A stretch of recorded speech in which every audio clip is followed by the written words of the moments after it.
ବିଛଣା କୁ ଯିବା ପୂର୍ବରୁ ମୋର ମନରେ ଗୋଟେ ପ୍ରଶ୍ନ ଉଠିଲା। ପ୍ରଶ୍ନଟି ମତେ ଏତେ ବ୍ୟତିବ୍ୟସ୍ତ କଲା ଯେ ଆଉ ମୁଁ ସ୍ଥିର ହୋଇ ରହିପାରିଲି ନାହିଁ। ପ୍ରିୟ ମାନେ, ଆଉ ସେ ପ୍ରଶ୍ନଟି ହଉଛି, ଆମ ଦେଶରେ ଆମେରିକା ଅପେକ୍ଷା ଖ୍ରୀଷ୍ଟିଆନ ମାନଙ୍କର ସଂଖ୍ୟା ଏତେ ଅଳ୍ପ କାହିଁକି? ଏମିତି ଚିନ୍ତା କରୁ କରୁ କେତେ ବେଳ ହେଇଯାଇଛି ମୁଁ ଜାଣିନି। ଭାବିଲି ହୁଏତ ଆମ ଦେଶ ଅପେକ୍ଷା ଆମେରିକାକୁ ଆଗରୁ ଖ୍ରୀଷ୍ଟିଆନିଟି ବା ଖ୍ରୀଷ୍ଟିଆନ ମାନେ ଯାଇକି ପ୍ରଚାର କରିଛନ୍ତି, ଈଶ୍ୱରଙ୍କ ବାକ୍ୟ ପହଞ୍ଚିଛି। କୌତୁହଳ ବଶତଃ ମୁଁ ଆଉ ଶୋଇପାରିଲି ନାହିଁ, ଆଉ এই ବିଷୟରେ ଚିନ୍ତା କରିବାକୁ ଆରମ୍ଭ କଲି, ପ୍ରଶ୍ନର ଉତ୍ତର ଖୋଜିବାକୁ ଆରମ୍ଭ କଲି। ଯେତେ ଚିନ୍ତା କଲି, ଯେତେ ଖୋଜିଲି, ମୁଁ ସେତେ ଆଶ୍ଚର୍ଯ୍ୟ ହେଇଗଲି। ଆପଣମାନଙ୍କର ଅବଗତି ସକାଶେ ମୋର ଚିନ୍ତାକୁ ଆପଣମାନଙ୍କ ଆଗରେ ଉପସ୍ଥାପନ କରିବାକୁ ଚାହୁଁଛି। ମୁଁ ଭାରତକୁ ଖ୍ରୀଷ୍ଟିଆନ ଧର୍ମ ଆସିଲା ଯୀଶୁଙ୍କର ମୃତ୍ୟୁର 52 ବର୍ଷ ପରେ। ଦୟାକରି ଭଲ କି ଶୁଣନ୍ତୁ, ପ୍ରଭୁ ଯୀଶୁଙ୍କର ମୃତ୍ୟୁର 52 ବର୍ଷ ପରେ ଭାରତକୁ 12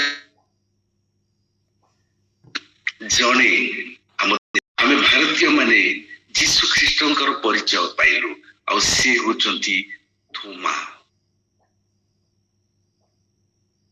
ତାପରେ ମୁଁ କେତୋଟି ଦେଶ ବିଷୟରେ କହିବି। ତାପରେ ଆସୁଛି ଇଂଲଣ୍ଡ ଦେଶ। ଶୁଣିଲେ ଆଶ୍ଚର୍ଯ୍ୟ ହେଇଯିବେ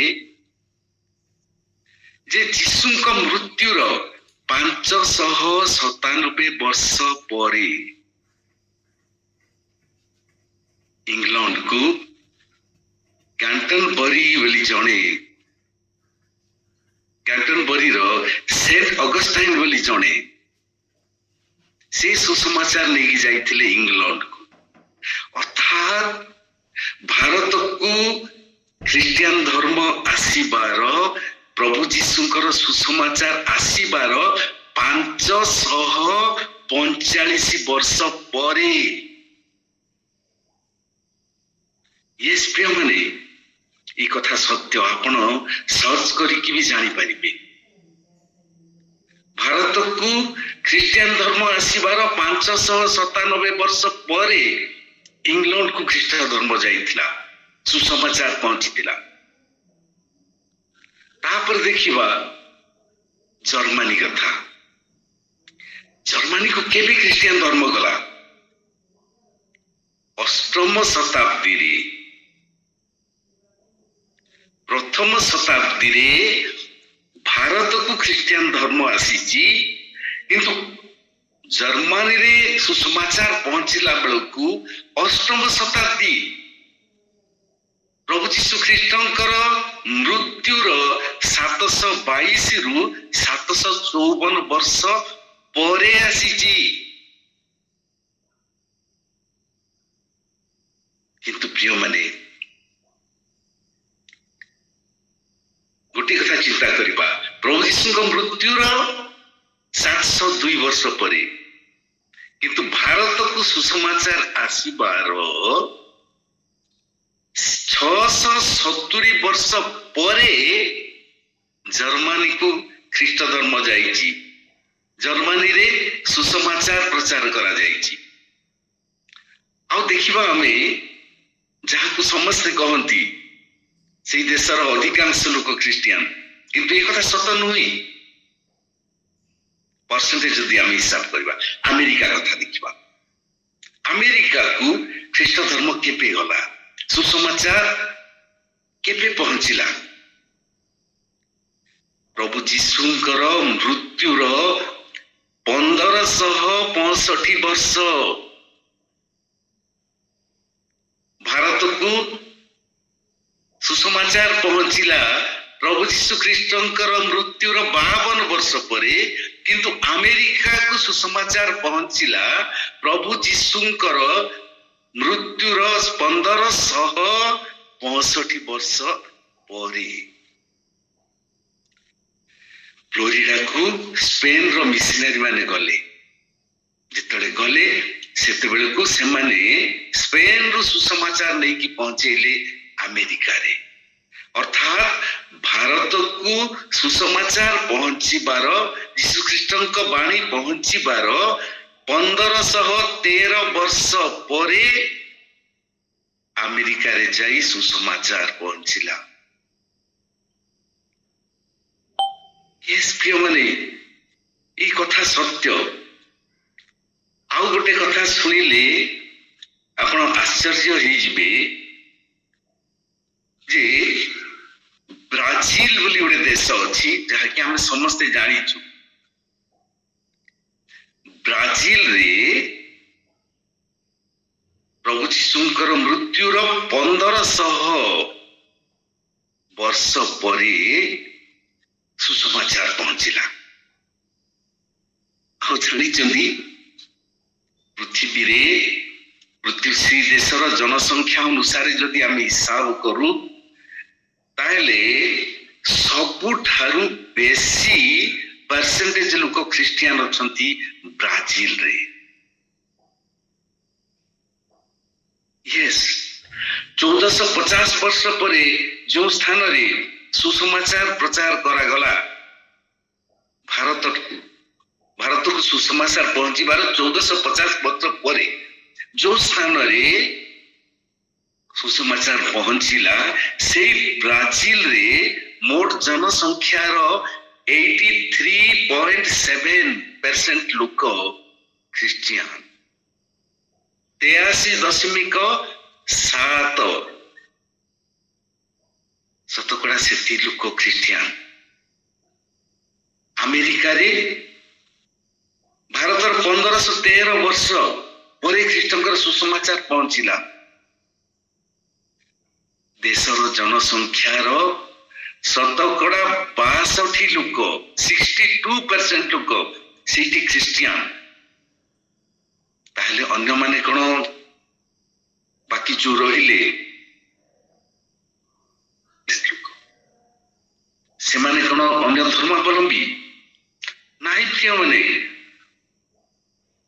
62% लोक ख्रिस्टियान अछंती अमेरिका रे, आउ 29% लोक एमती अछंती सेमानकर धर्म बोली किछि नाही। धर्मगत भावे कोनोसी धर्म रे सेमाने संश्लिष्ट नुहंती। पुणी देखिबा हमर भारत कथा हम चिंता करिबा। भारत रे केते ख्रिस्टियान लोक अछंती। जो देश को सब देश आगरू केते 100 वर्ष आगरू जो देश को थोमा जीशुंकर सुसमाचार नहीं आसथिले से देश रे ख्रिस्टियन संख्या केते। इस प्रिय माने ओनली 2.3%, 2.3 रु 2.5% भारत को थोमा आसी थिले। मन रखिबा गोटे कथा जे प्रभु जीशुंकर जो 12 जन शिष्य थिले से शिष्य मानक मध्यरु 3 जन माथ्यू, थोमा और आंद्रिय भिन्न भिन्न देश को जाइथिले। भारत को आसिथिले थोमा, ग्रीस को आसिथिले जाइथिले आंद्रिय, और इथियोपिया को जाइथिले माथ्यू। एई 3टी देश मध्यरु हमर भारत गोटिए, किंतु आज पर्यंत 1976 वर्ष परे मध्य सुसमाचार आम पाखु पहुंची कि 1976 वर्ष परे मध्य आमर ख्रिस्टियन संख्या होची 2.3 रु 2.5% ओनली। काहे की ब्राजिल रो जनसंख्या रो 82%, 83.7%, अमेरिका रो जनसंख्या रो 62%, किंतु प्रथमे सुसमाचार पहुंचते भारत रे ओनली 2.3 काहे की। आसंतु ये प्रश्न उत्तर परमेश्वर वाक्य रु ही हम खोजिबा। परमेश्वर चिंता कले आ कहिले जे आमे माने अपना सादृश्य रे एवं अपना प्रतिमूर्ति रे मनुष्य को निर्माण करू, से प्रजावंत और बहुवंश हुई पृथ्वी की पूर्ण करू एवं समस्त सृष्ट वस्तु उपरे से समस्त को वशीभूत करू, समस्त को ऊपर कर्तृत्व करू। दयाकरी खुलिबे आदि पुस्तक 1 पर्व 26 रु 28।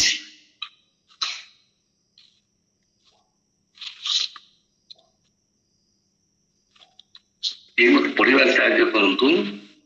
एउथारे परमेश्वर कहिले आमे माने अपना प्रतिमूर्ति रे अपना सदस्य रे मनुष्य निर्माण करो।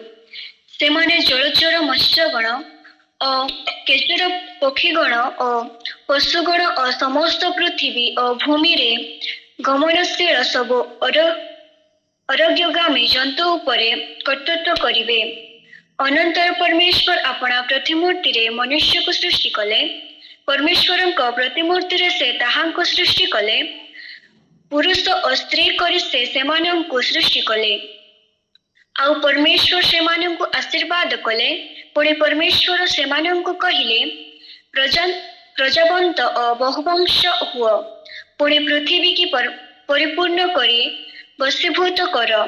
आउ जलचर मत्स्यगण और केचर पक्षीगण और भूचर अरोग्यगामी जंतुगण उपरे कर्तृत्व कर। आमेन।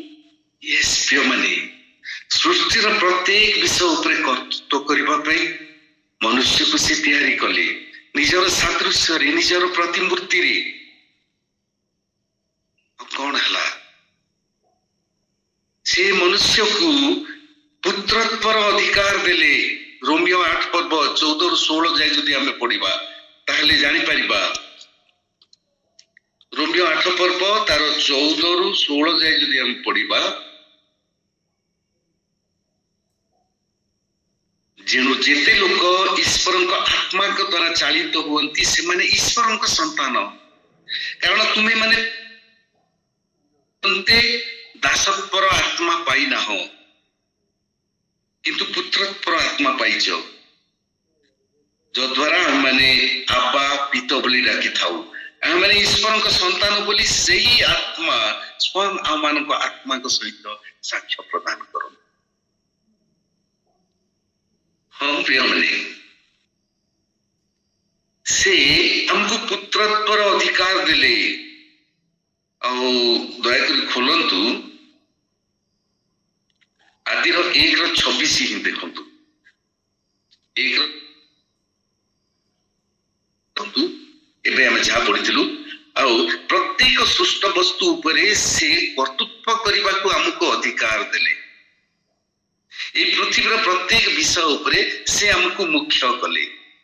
आदि 1 पर्व 26 पदर शेष भागटा कोन लिखा जाय?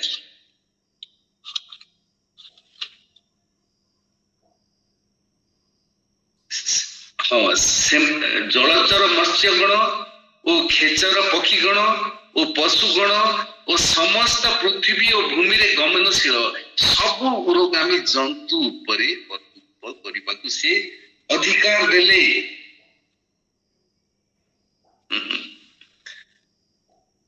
अर्थात से पृथ्वी रे तांकर सादृश्य ओ प्रतिमूर्ति रे तैयारी मनुष्य मानकू तांकर सृष्ट ସୃଷ୍ଟ ବସ୍ତୁ ଉପରେ, ଜୀବନ୍ତ ପ୍ରାଣୀ ଉପରେ କର୍ତ୍ତୃତ୍ୱ କରିବାକୁ ଅଧିକାର ଦେଲେ। ଏ ବିଷୟ ଆମେ ଜାଣିବା। ଆଉ ସେଇ ପ୍ରାଣୀ, ସେଇ ମନୁଷ୍ୟ ହଉଛନ୍ତି ଆପଣ ଆଉ ମୁଁ। ଆମକୁ ସେ ସବୁ ପ୍ରକାର ଅଧିକାର ଦେଲେ। କିନ୍ତୁ ଆଜି କଣ ହେଉଛି ଥରେ ଚିନ୍ତା କରି ଦେଖିବା। ଈଶ୍ୱରଙ୍କର ସମସ୍ତ ସୃଷ୍ଟ ବସ୍ତୁ ଉପରେ ମନୁଷ୍ୟ କର୍ତ୍ତୃତ୍ୱ କରୁନାହିଁ, କିନ୍ତୁ ତା ବଦଳରେ ସବୁ ସୃଷ୍ଟ ବସ୍ତୁ, ପ୍ରାୟ ସୃଷ୍ଟ ବସ୍ତୁ ମନୁଷ୍ୟ ଉପରେ କର୍ତ୍ତୃତ୍ୱ କରୁଛି। ଠିକ ଓଲଟା, କାରଣ ମନୁଷ୍ୟ ନିଜର ପରିଚୟକୁ ହରେଇଛି। ସମୟ ଥିଲା, ଦୟା କାଢନ୍ତୁ ଝିଅଶିଅ 10 ପର୍ବ 12-14। ଝିଅଶୁଅ 10 ପର୍ବ 12-14, ସେଠାରେ କଣ ଲେଖାଯାଏ ପଢିବାରେ ସାହାଯ୍ୟ କରନ୍ତୁ।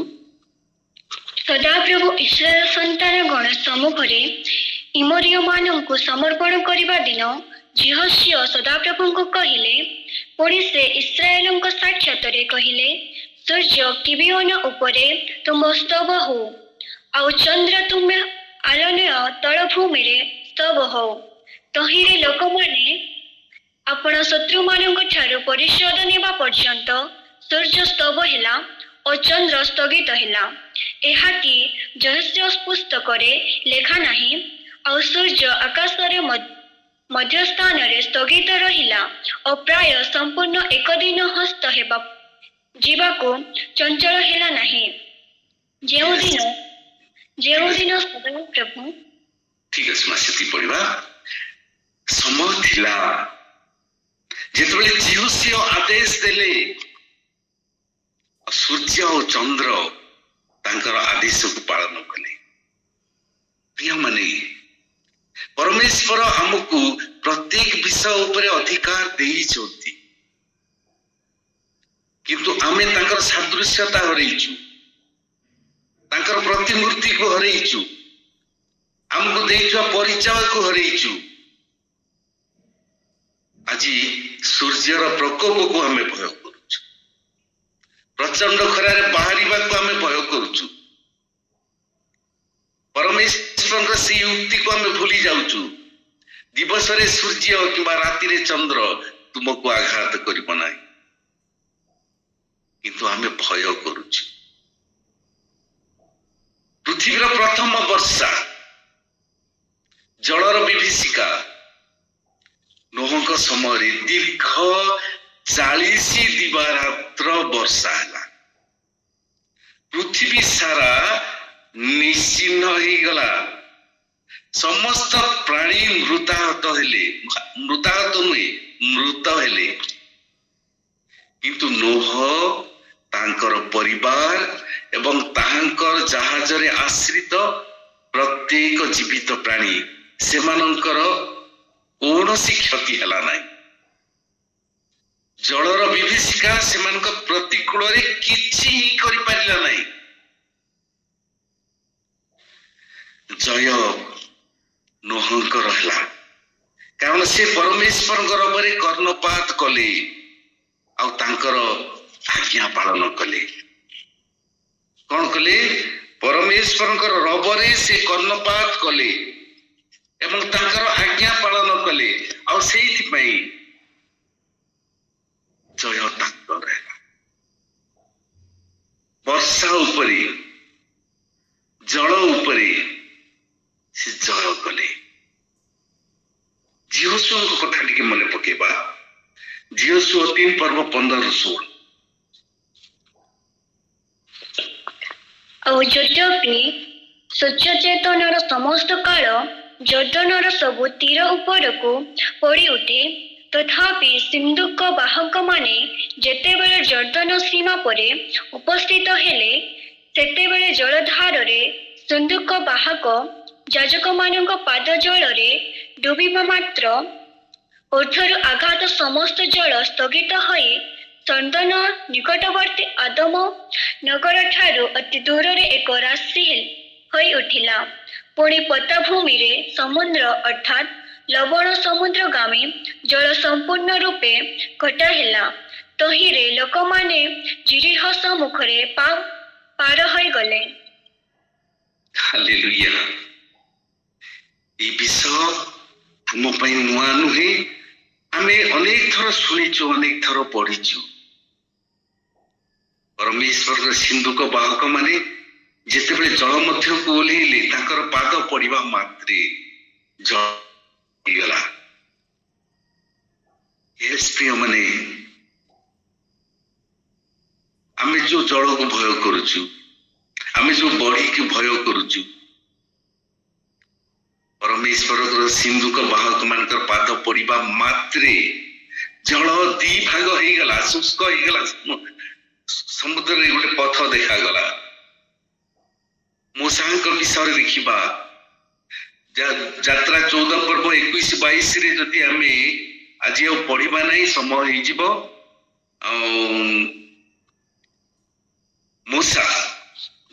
ମୂଷା ଯେତେବେଳେ ଯଷ୍ଟି ଉଠେଇଲେ,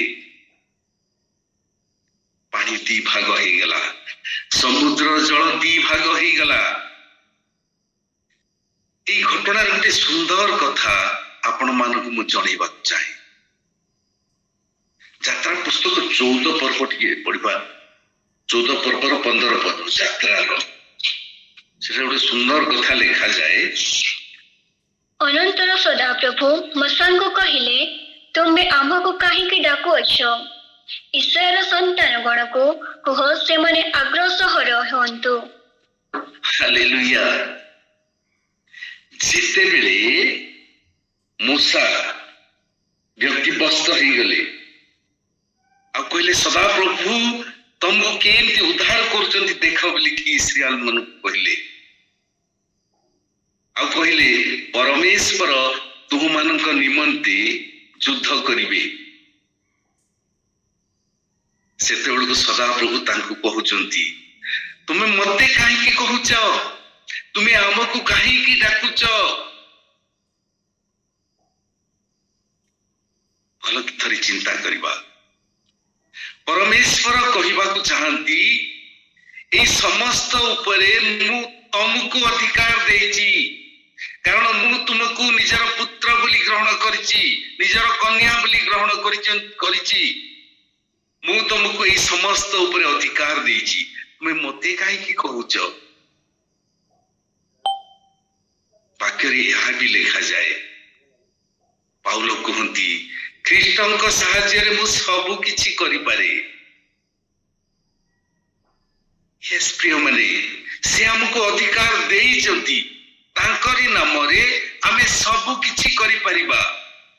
ଆଉ ମୂଷା ଯେତେବେଳେ ନିଜର ଯଷ୍ଟିକୁ ଉଠେଇଲେ, ସମୁଦ୍ରର ଜଳ 2 ଭାଗ ହେଇଗଲା। এই କଥା ଆମେ ଜାଣିଛୁ। ମାଥ୍ୟୁ 17:17 କଣ ଲେଖାଯାଏ? ମାଥ୍ୟୁ 17 ପର୍ବ 17 ପଦ। ଯୀଶୁ ଉତ୍ତର ଦେଲେ, ଅବିଶ୍ୱାସୀ ଓ ବିପଦଗାମୀ ବଂଶ, କେତେ କାଳ ମୁଁ ତୁମମାନଙ୍କ ସଙ୍ଗରେ ରହିବି? କେତେ କାଳ ତୁମମାନଙ୍କ ବ୍ୟବହାର ସହିବି? ତାହାକୁ ଏଠାକି ମୋ ପାଖକୁ ଆଣ। ଏଇଠି ବି ପ୍ରଭୁ ଯୀଶୁ କହନ୍ତି, ମତେ ତମେ କାହିଁକି ଅପେକ୍ଷା କରୁଛ? କେତେ ଦିନ ମୁଁ ତମ ସାଙ୍ଗରେ ରହିବି? ଆଉ କେତୋଟି ବର୍ଷ ପରେ, କେତୋଟି ମାସ ପରେ ବା କେତୋଟି ଦିନ ପରେ ମୁଁ এই ପୃଥିବୀରୁ ବିଦାୟ ନେଇକି ଯିବାକୁ ପଡିବ। ମୁଁ ତମକୁ ଯୋଉ ଅଧିକାର ଦେଇଛି, ସେ ଅଧିକାରକୁ ତୁମେ ସାବ୍ୟସ୍ତ କର। ପ୍ରିୟ ମାନେ, ସେ ଆମକୁ ଅଧିକାର ଦେଇଛନ୍ତି, ସେ ଅଧିକାରକୁ ଆମେ ହିଁ ସାବ୍ୟସ୍ତ କରିବାକୁ ପଡିବ। ଆମେ ତାହା ନ କରି କେବଳ ତାଙ୍କୁ ହିଁ ପ୍ରାର୍ଥନା କରି କହୁଛୁ, ପ୍ରଭୁ ତମେ କର। କିନ୍ତୁ ପ୍ରଭୁ କହନ୍ତି, ମୁଁ ନୁହେଁ, ଓ ମୁଁ ତତେ ଅଧିକାର ଦେଇଛି, ତୁ କରେ। ମୋ ନାମରେ ତୁ ସବୁ କରିପାରିବୁ। ମୁଁ ସ୍ୱର୍ଗରେ ଯେପରି, ତୁ ପୃଥିବୀରେ ସେଇପରି। ତୁ ମୋର ଉତ୍ତରାଧିକାରୀ। ଯେତେ ଦିନ ପର୍ଯ୍ୟନ୍ତ ତୁ ପୃଥିବୀରେ ରହିବୁ, ସେତେ ଦିନ ପର୍ଯ୍ୟନ୍ତ ମୋର କାମ ତୁ କରିବୁ। ମୋ ନାମରେ ତୁ ଶାସନ କରିବୁ, ମୋ ନାମରେ ତୁ କର୍ତ୍ତୃତ୍ୱ କରିବୁ। କିନ୍ତୁ ଆମେ ଭୁଲି ଯାଉଛୁ ପ୍ରିୟମାନେ, ମଲାଖି 2 ପର୍ବ 15 ପଦ ଯଦି ଆମେ ପଢୁ, ସେଠାରେ ଗୋଟିଏ ବିଷୟ ଲେଖାଯାଏ। ନିଶ୍ଚୟ ପଢିବା 5 ମିନିଟ ଆଉ ଡେରି ହେଇପାରେ, ତେଣୁକରି ହଁ ଟିକେ ପଢିବା। ମଲାଖି 2 ପର୍ବ ତାର 15 ପଦ। ପୁଣି ତାହାଙ୍କଠାରେ ଆତ୍ମାର ଅବିବେଷ୍ଟତା ଥିଲା। ହଁ, ସେ କିଏ ଏକ ନ କଲେ, ଆହୁ କାହିଁକି ଏକ କଲେ? ସେ ଈଶ୍ୱରୀୟ ଏକ ବଂଶର ଚେଷ୍ଟା କଲେ। ଏଠି ଲେଖାଯାଏ ସେ କଣ କଲେ? ଈଶ୍ୱରୀୟ ଏକ ବଂଶର ଚେଷ୍ଟା କଲେ। କିଏ?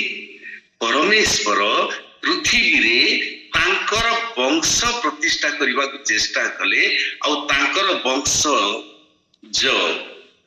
ବଂଶଜ ହଉଛୁ ଆପଣ ଆଉ ମୁଁ। ଏଇ କଥା ଆମେ ଭୁଲି ଯାଉଛୁ ପ୍ରିୟମାନେ। ଆମେ ଈଶ୍ୱରୀୟ ବଂଶ, ଆମେ ଈଶ୍ୱରଙ୍କର ପୁତ୍ର ଆଉ କନ୍ୟା, ଆମେ ଈଶ୍ୱରଙ୍କର ଉତ୍ତରାଧିକାରୀ। ପରମେଶ୍ୱରଙ୍କର ସେ ପବିତ୍ର ଆତ୍ମା ଅଛନ୍ତି। ଯୋଉ ପବିତ୍ର ଆତ୍ମା ପ୍ରଭୁ ଯୀଶୁଙ୍କ ଭିତରେ ଥିଲେ, ସେଇ ପବିତ୍ର ଆତ୍ମା ଆମ ଭିତରେ ଅଛନ୍ତି। ବାକ୍ୟରେ ଲେଖାଯାଏ, ରୋମିଓ 8 ପଦରେ ପଢିବା ନାହିଁ, ସେଠାରେ ଲେଖାଯାଏ ଯେ ପୁତ୍ରଙ୍କର ଆତ୍ମା ଆମକୁ ଦତ୍ତ ହେଇଛି। ଆମର ପରିଚୟକୁ ଆମେ ଭୁଲି ଯାଉଛୁ ପ୍ରିୟମାନେ। ପରମେଶ୍ୱର ଗୋଟେ ଈଶ୍ୱରୀୟ ବଂଶ ପୃଥିବୀରେ ପ୍ରତିଷ୍ଠା କରିବାକୁ ଚାହିଁଲେ। ସେ କଳ୍ପନାରେ ଦେଖିଲେ ଯେ ପୃଥିବୀରେ କୌଣସି ଲୋକକୁ ଦେଖିଲେ ସେ ଠିକ ଈଶ୍ୱରଙ୍କ ପରି ଦେଖାଯାଉଥିବ।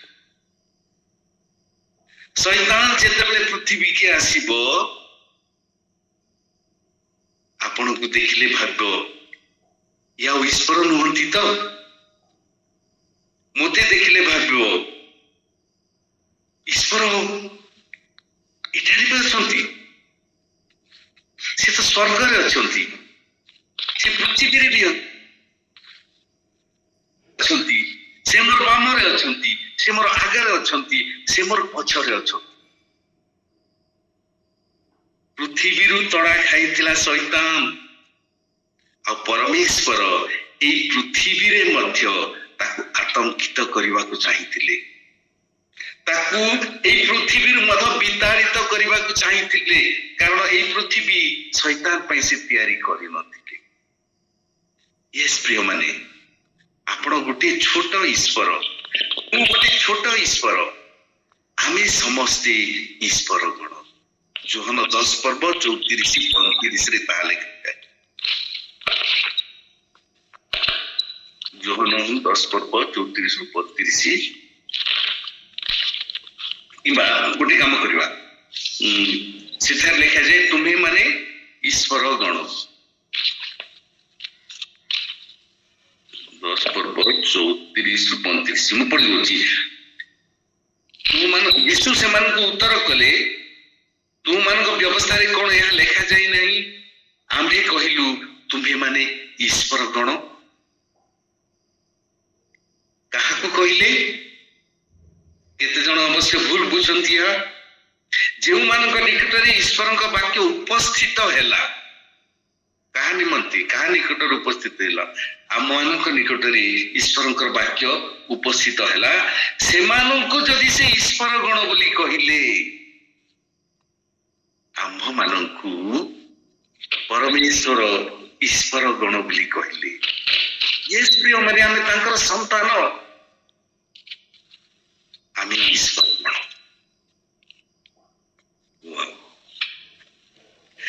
ଯେଶାୟ 43-7 ପଦରେ ମଧ୍ୟ ଲେଖାଯାଏ,